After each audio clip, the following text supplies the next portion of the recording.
With prices rising and the housing market going absolutely nuts these days, getting started as a real estate investor can feel more difficult than ever.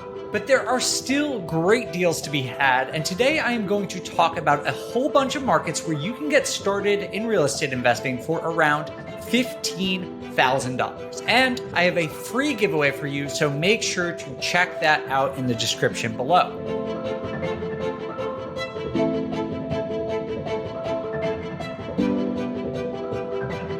What's up, everyone? My name is Dave Meyer. I am the Vice President of Data and Analytics at BiggerPockets and a long-time real estate investor. One of the things I do for both BiggerPockets and for my own personal investing is evaluate different real estate markets. I look at all sorts of metrics like appreciation rates, rent growth, population growth, and so on. And today I'm going to share 5 markets with you that have excellent fundamentals, but also have a relatively low entry point. So you can make an investment into these markets for as little as $15,000, even in today's crazy market. Now, I know not everyone has $15,000 saved up, but if you do, congratulations. That is an enormous accomplishment. But even if you haven't saved up enough for a down payment yet, that is okay. Everyone needs to start somewhere. And you should still stay tuned to this video because it is going to focus on one of the greatest low money down strategies for new real estate investors that everyone should learn about, and that is house hacking. House hacking is a strategy where you, the investor, live in the property you buy as an investment,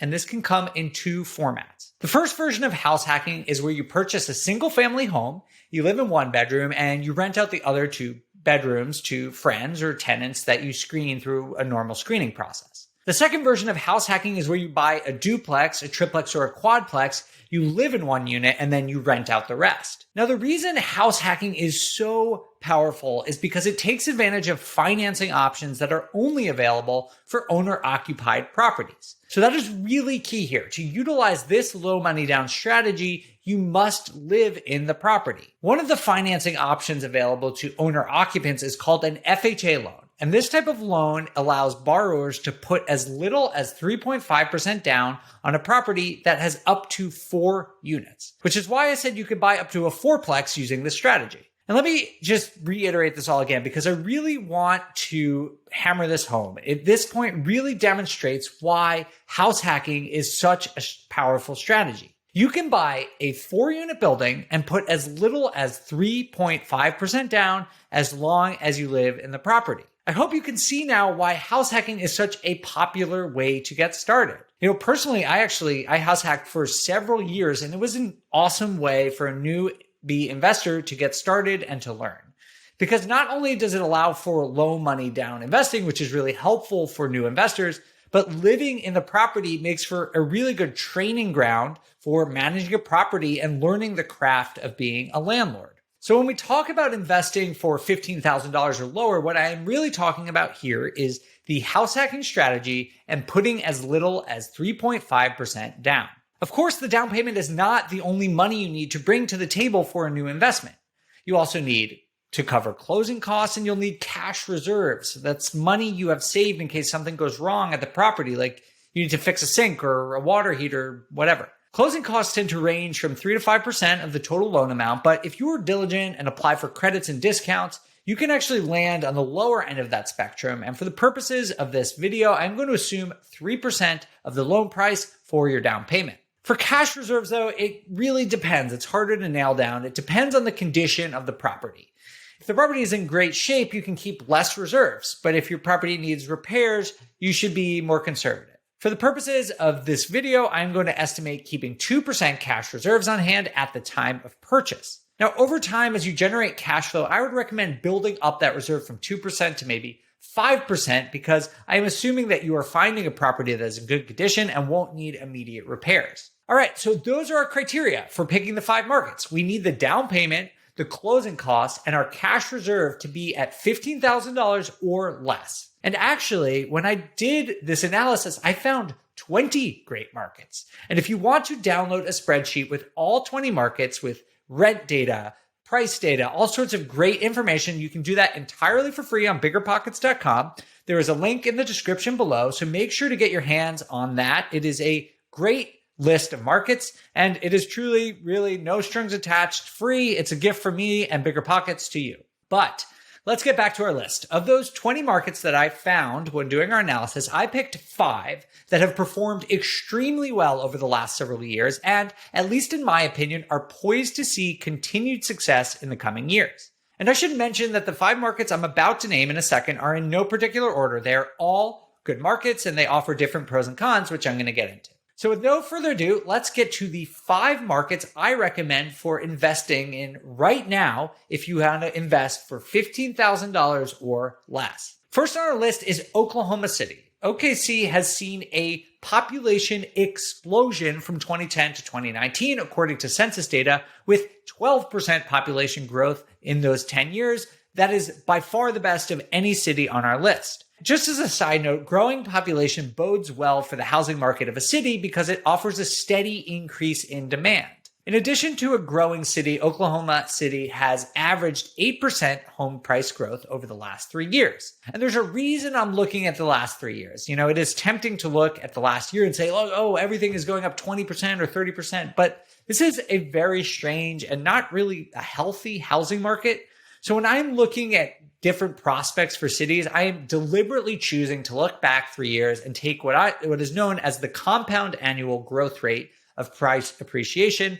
And the compound annual growth rate, or CAGR, of OKC is 8%, and that is truly excellent. On top of that 8% growth rate, rent has averaged growth of 3.5% since 2018, meaning the cash flow has improved for investors who already own in OKC. That is great news. All told, if you were to house hack in OKC and bought a property at the median home price of $168,000, you would need to have about $14,000 to cover your down payment, your closing costs, and your cash reserves. Second on our list is Rochester, New York, and I have to give a huge shout out to Rochester because my alma mater, the University of Rochester, is there. But I did put Rochester on this list without any bias because Rochester has been an excellent cash flow city for several years now, and it's also starting to see strong home price appreciation with 8% average price growth since 2018. Now, there is a knock on Rochester, and that is that the city has shrunk by 2.4% since 2010,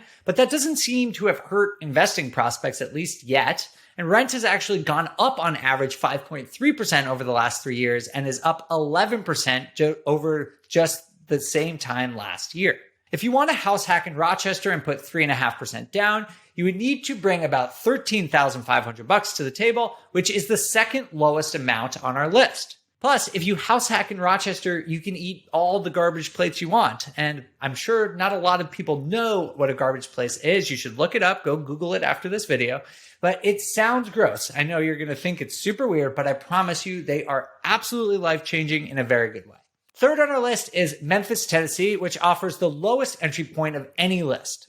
Memphis's median home price is around $141,000, which means that if you want a house hack, you would need to bring just $11,800 to the table if you brought an average price property. In addition to being the most affordable market on the list, Memphis has seen the strongest rent growth on the list with an incredible average of 7.5% growth over the last 3 years. On the other side, the housing prices in Memphis has averaged only 6% growth since 2018, which is the lowest on our list, but is still outstanding. It's just a little bit lower than the 8 and 9% growth rates we're seeing with other markets on this list.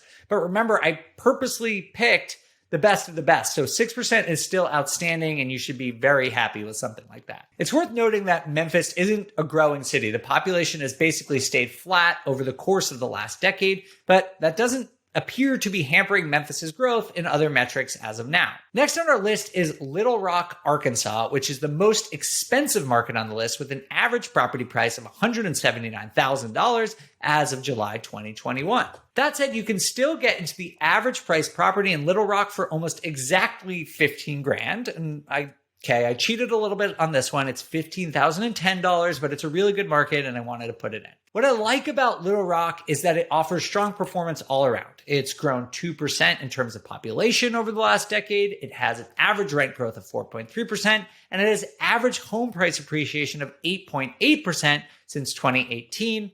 All of those numbers make for a really well-rounded, impressive market. Last on our list is Wichita, Kansas, which has very similar data to Little Rock. It's honestly almost exactly the same on paper. Its appreciation rate is slightly higher and has the best growth rate on our list at 8.9%. And rent growth, on the other hand, is a bit less, but still impressive at 3.5%. And the city has the exact same 2% growth rate in terms of population as Little Rock. The median home price in Wichita is just over $178,000, which means that all in, you would need to bring about $14,900 to the table to house hack an average property in Wichita. So just under our threshold of $15K, but it gets in there. The median home price in Wichita is just over $178,000, which means that all in, you would need to bring about $14,900 to the table to house hack an average property in Wichita, which slides right just in under our $15,000 limit. So that is our list. Again, in no particular order, we have Oklahoma City, Rochester, New York, Memphis, Tennessee, Little Rock, Arkansas, and Wichita, Kansas. And if you're looking to get into real estate investing and have $15K to put towards an investment, these are really great markets to consider to get your investing career started. But just remember, these are only 5 of the 20 excellent markets identified as good targets for house hacking under $15,000. If you want to get the full list, click on the link in the description below to download that for free. Before I go, please remember that my analyses are just looking at averages and trends. It is up to you, the investor, to do your own analysis and homework. You have to look at your own financial situation and goals and determine which markets, which deals, and which strategies are right for you. All right, that's it for me. I hope this has been helpful to all of you. My name is Dave Meyer with BiggerPockets, and I will see you all again real soon. Thanks.